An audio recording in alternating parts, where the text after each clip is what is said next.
Hello student, welcome back to my channel Samrat Academy. Student, मेरा नाम है आकाश और मेरे प्यारे विद्यार्थियों, बहुत ही ज्यादा मोस्ट इंपोर्टेंट क्वेश्चन मैं लेकर आया हूं क्लास 10th वालों के लिए, जो कि 2023 बोर्ड एग्जाम में देने वाले हैं। ये प्रश्न बहुत ज्यादा इंपॉर्टेंट है, 100% गारंटी मिला तो सारे प्रश्न आपको जरूर देखने को मिलेगा इसमें से। और इतना प्रश्न तैयार कर लेते हैं तो इसमें से जरूर प्रश्न आएगा। ये ऐसे मोस्ट इंपोर्टेंट क्वेश्चन मैं लेकर आया हूँ और बहुत अच्छे तरीके से समझाने वाला हूँ। यही प्रश्न आप लोगों को याद भी करा दूंगा, इतना मोस्ट इंपोर्टेंट क्वेश्चन है और उस प्रकार में आप लोगों को समझाने वाला हूं। तो वीडियो को थोड़ा सा मिस नहीं करना है, क्यों इसलिए मिस नहीं करना है, सबका टारगेट इस समय कितना है, 95% का। तो सारे क्वेश्चंस को आप लोगों को अच्छे तरीके से नोट करना है और समझना है। तो चलिए पहला क्वेश्चन देख लेते हैं। और क्वेश्चन पहला देखने से पहले बस दो ही बात कहूंगा, वीडियो को लाइक कर दीजिए, चैनल पर नया है तो चैनल को सब्सक्राइब कर लीजिए। चलिए देखिए पहला प्रश्न क्या है, सबसे ज्यादा इंपॉर्टेंट है। कह रहा है कि गोलीय दर्पण की जो फोकस दूरी तथा वक्रता त्रिज्या में क्या संबंध है। गोलीय दर्पण की फोकस दूरी मतलब स्मॉल एफ, ठीक है, और वक्रता त्रिज्या मतलब कैपिटल आर। कह रहा है इन दोनों में क्या संबंध है बताइए। तो देखिए मैं आपको बता दूं, इन दोनों में आपको संबंध देखने को मिलेगा या कि जो फोकस दूरी होती है ना, फोकस दूरी वक्रता त्रिज्या की आधी होती है।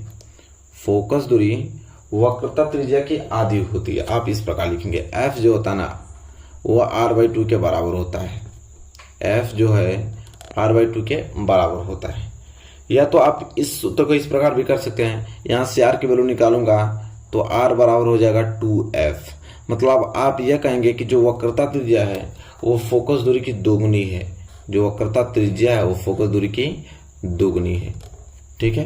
तो आप ये दोनों लिख सकते हैं।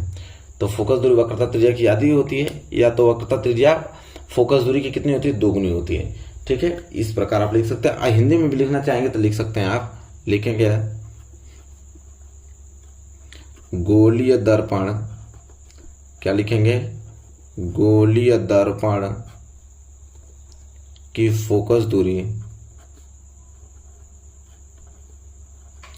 गोलीय दर्पण की फोकस दूरी वक्रता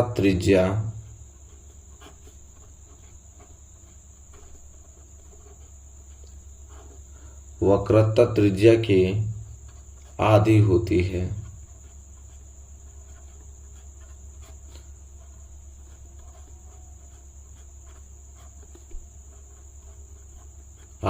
इस प्रकार, ठीक है। देखिए बहुत ज्यादा इंपॉर्टेंट, दो नंबर आपको बिल्कुल पक्का हो गया। जरूर से क्वेश्चन देता है गोलीय दर्पण की फोकस दूरी तथा वक्रता त्रिज्या में क्या संबंध है। F बराबर r/2 चाहे r बराबर 2f। गोलीय दर्पण फोकस दूरी की जो वक्रता त्रिज्या की क्या होती है, आधी होती है। सिंपल। चलिए दूसरे प्रश्न की तरफ बढ़ चलते हैं। दूसरा प्रश्न बहुत ज्यादा इंपॉर्टेंट है, लगातार ये सब प्रश्न पूछे जाते हैं, समझ रहे हैं। दूसरा प्रश्न यह है कि नेत्र की समंजन क्षमता से क्या अभिप्राय है। जो आपके नेत्र है उसकी समंजन क्षमता क्या है। वही कह रहा है कि नेत्र की समंजन क्षमता से क्या अभिप्राय, क्या समझते हैं। तो देखिए नेत्र की समंजन क्षमता होता क्या है कि नेत्र की वह क्षमता जिसके कारण वह अपनी फोकस दूरी को समायोजित करके निकट तथा दूरस्थ वस्तुओं को फोकसित कर लेता है, नेत्र की समंजन क्षमता कहलाती है। देखिए नेत्र की समंजन क्षमता क्या होता है, जैसे यह पेन है, पेन को मैं इतना दूर रखा हूं, इसको मैं स्पष्ट देख पा रहा हूं। जैसे इसको पास आंख के पास ले जाऊंगा ना तो पहले धुंधला दिखेगा, फिर थोड़ा सा इसको ध्यान से देखूंगा ना तो पेन अच्छे से दिखने लगेगा। मतलब हमारी समंजन क्षमता के कारण ये हमारे फोकस दूरी को समायोजित करके इसका प्रतिबिंब हमारे आंखों को स्पष्ट बना रहा है। किसके कारण, समंजन क्षमता के कारण, क्योंकि वो फोकस दूरी को बड़ा करता है, छोटा करता है, प्रतिबिंब को दूर खड़ी वस्तुओं को देखने के लिए, निकट खड़ी वस्तुओं को देखने के लिए, स्पष्ट देखने के लिए हमारे फोकस दूरी को छोटा बड़ा करता है। वो क्या कहलाता है, नेत्र की समंजन क्षमता ही कहलाता है, ठीक है। तो ये सारी चीजें हैं, आई होप क्लियर हो गया होगा, कितना स्पष्ट है कि नेत्र की वह क्षमता जिसके कारण वो अपनी फोकस दूरी को क्या करता है, समायोजित करके निकट तथा दूरस्थ वस्तुओं को फोकसित कर लेता है, नेत्र की समंजन क्षमता कहलाता है। सिंपल, बहुत ही ज्यादा सिंपल है। चलिए प्रश्न नंबर दूसरा क्लियर हो गया। अब प्रश्न नंबर तीसरा देखिए, प्रश्न नंबर तीसरा बहुत ज्यादा इंपॉर्टेंट है। कितना बहुत सारे बच्चे छोड़ के आते हैं लेकिन उनको मालूम ही नहीं रहता है। क्या कह रहा है कि निम्न कथनों को रासायनिक समीकरण के रूप में परिवर्तित कर उन्हें संतुलित कीजिए, ठीक है। अब संतुलित करने का क्या मैटर है उसको मैं आप लोगों को बताता हूं। देखिए कैसे होगा, सारे चीज मैं अच्छे तरीके से डिस्कस करने वाला हूं। अब यहाँ पे क्वेश्चन हमको दे दिया कि पहले आप लोगों को रासायनिक समीकरण के रूप में लिखना है, उसके बाद संतुलित करना है। तो पहला है कि नाइट्रोजन हाइड्रोजन गैस से संयोग करके अमोनिया बनाती है। पहले मुझे इसे रासायनिक सूत्र के रूप में लिखेंगे, तो ए पार्ट में कर रहा हूं, ए पार्ट यहाँ पे। तो ये पार्ट में नाइट्रोजन हाइड्रोजन के साथ, नाइट्रोजन का रासायनिक सूत्र क्या होता है, N2, जो कि N2 नाइट्रोजन क्या होता है, गैस होता है, प्लस किसके साथ अभिक्रिया कर रहा है, हाइड्रोजन गैस के साथ। तो हाइड्रोजन गैस का मतलब H2, ये भी आपका क्या है, गैस है।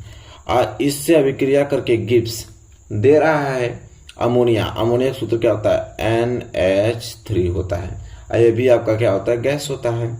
अब इस तरह में लिख दिया। फिर कह रहा है कि इसको संतुलित कीजिए। संतुलित करने में देखेंगे कि हाइड्रोजन यहाँ पे 3 है और हाइड्रोजन यहाँ पे 2 है, ठीक है। हाइड्रोजन यहाँ पे 3, हाइड्रोजन यहाँ पे 2, तब होगा कैसे। और अमोनिया यहाँ पे 2, अमोनिया यहाँ पे 1। तो अमोनिया को अगर मैं बराबर करूं तो अमोनिया यहाँ पे 2 है, अमोनिया यहाँ पे 1 है, तो इसके आगे मैं 2 लगा दूं तो अमोनिया 2 हो जाएगा, अमोनिया 2। लेकिन अमोनिया के चक्कर में हाइड्रोजन हमारा 6 हो गया और हाइड्रोजन यहाँ पे हमारा 2 है, तो इसके आगे मैं 3 का गुणा कर दूं तो भी हाइड्रोजन 6 हो जाएगा। तब हो गया कि नहीं संतुलित, नाइट्रोजन 2 नाइट्रोजन 2, हाइड्रोजन 6 हाइड्रोजन 6, मतलब संतुलित हो गया बिल्कुल। तो ये रिएक्शन आपको नोट कर लेना है। सेम यही तो सिंपल है, इसी प्रकार करना होता है। इसी प्रकार बी पार्ट देखते हैं। बी पार्ट क्या है हमारे पास, देखिए बहुत अच्छा बी पार्ट है। क्या है, एल्युमिनियम सल्फेट के साथ अभिक्रिया कर बेरियम क्लोराइड, एल्युमिनियम क्लोराइड एवं बेरियम सल्फेट का अवक्षेप देता है, ठीक है। इसका कहने का मतलब है कि एल्युमिनियम सल्फेट के साथ अभिक्रिया बेरियम क्लोराइड करता है और इसके बाद एल्युमिनियम क्लोराइड एवं बेरियम सल्फेट का अवक्षेप बनता है। तो चलिए देखते हैं एल्युमिनियम सल्फेट।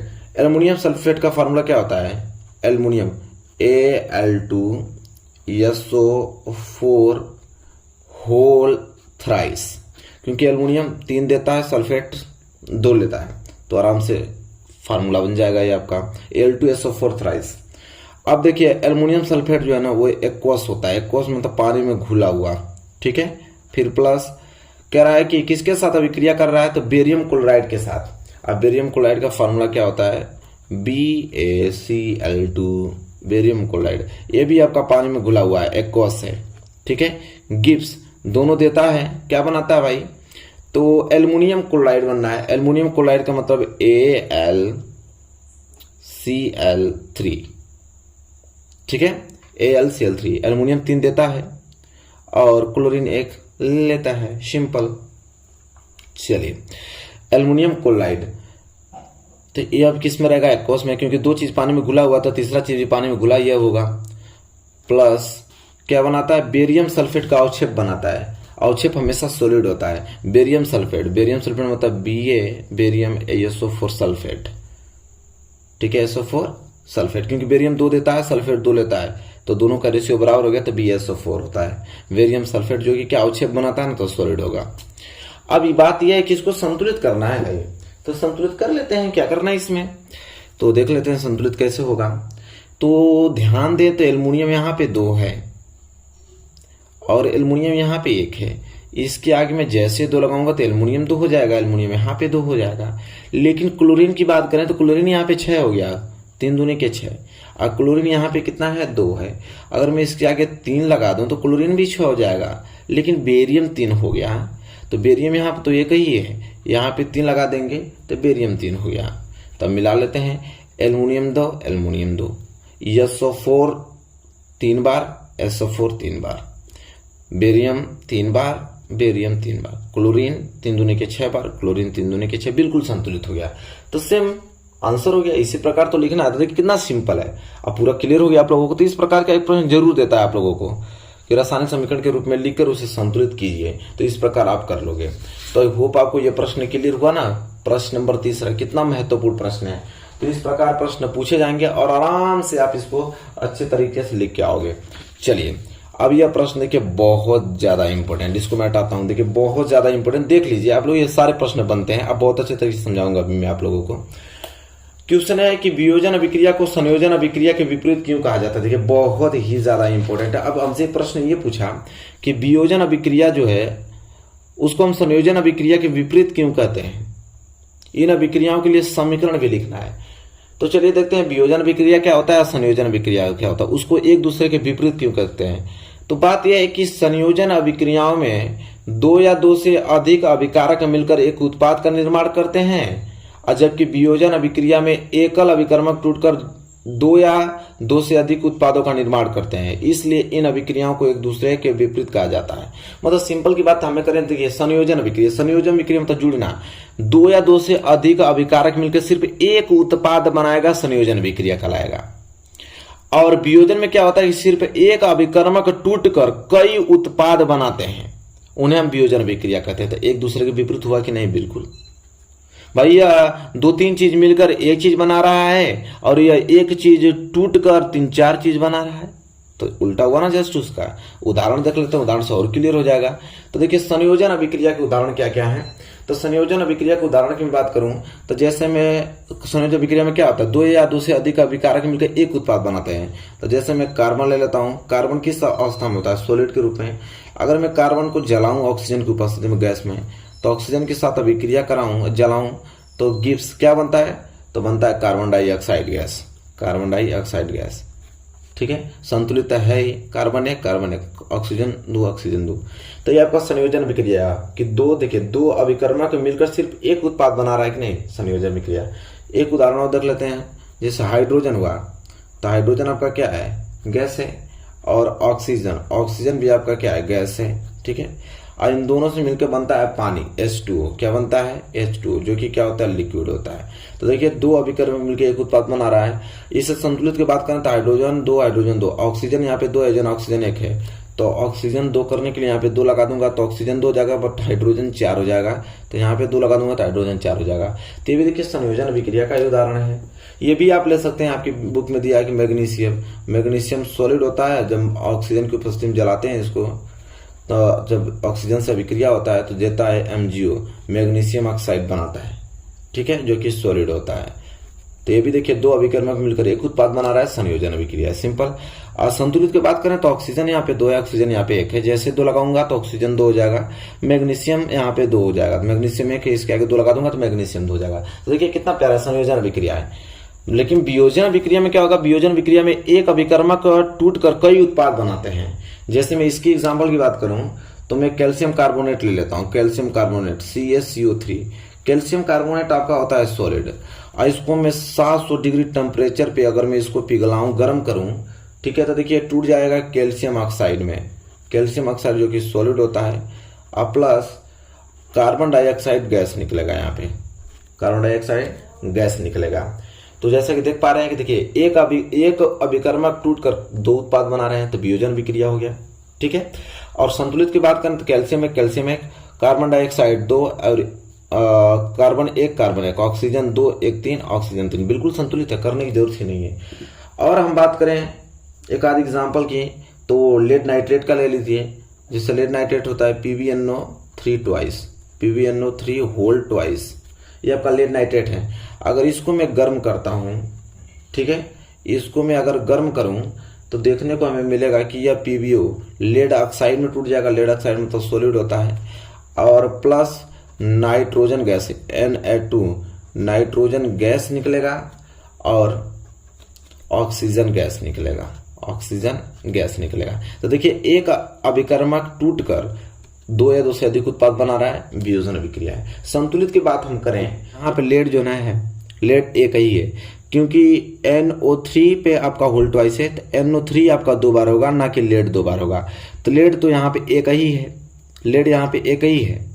ऑक्सीजन हो गया यहाँ पे कितना? 6, और यहाँ पे ऑक्सीजन था 1 2 2 4 1 5, ऑक्सीजन 5 था, इसलिए हमने इसके आगे 2 लगा दिया। 2 लगाने पे मालूम चला कि ऑक्सीजन 6 हो गया। तो देखिए ऑक्सीजन भी यहाँ पे कितना हो गया? 3 दूनी के 6, और ऑक्सीजन इधर भी 6, लेकिन लेड यहाँ पे 2 हो गया। लेड 2 हो गया, इसलिए हम इसके आगे 2 लगा दिए, तो लेड भी यहाँ पे 2 हो गया। नाइट्रोजन हमारा 2 बार है, नाइट्रोजन हमारा 2 बार है, बिल्कुल संतुलित है। क्लियर होना चाहिए, कोई दिक्कत नहीं है यहाँ पे, बिल्कुल दिक्कत ही वाली बात नहीं है। चलिए, ये वियोजन अभिक्रिया के उदाहरण हो गए। चलिए, इसके बाद हम आगे क्वेश्चन बात करें। एक क्वेश्चन नंबर 4 था, वेरी मोस्ट इंपोर्टेंट क्वेश्चन। तो आगे क्वेश्चन देखेंगे, इसको मैं हटाता हूं। क्वेश्चन नंबर 5 वो तो समझ में आ गया होगा। क्वेश्चन नंबर 4, क्वेश्चन नंबर 5 कह रहा है कि पूर्ण रुद्ध भवन का क्या तात्पर्य है, उदाहरण सहित समझाइए। कह रहा है कि पूर्ण रुद्ध भवन का क्या तात्पर्य, उदाहरण सहित समझाना है कि पूर्ण रुद्ध भवन क्या होता है। बहुत ज्यादा इंपॉर्टेंट टॉपिक पूछता है। तो देखिए कह रहा है कि स्पंज हुआ, हाइड्रा हुआ आदि जीवों को, ये स्पंज आपका जीव है, हाइड्रा एक छोटा सा जीव होता है, कह रहा है कि दो या दो से अधिक भागों में काटने पर उन जीवों को दो या दो से अधिक भागों में काटने पर प्रत्येक भाग अपनी कमियों को पूरा करके एक पूर्ण जीव बना लेता है।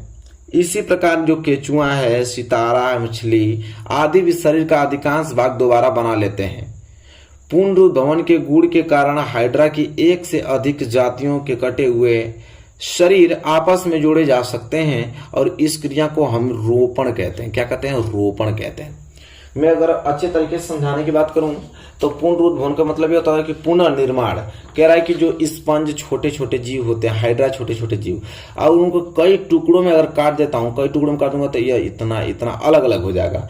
तो यह अलग अलग होने के बावजूद भी पुनः फिर अपना एक जीव धारण कर लेंगे, एक पूर्ण शरीर बना लेंगे।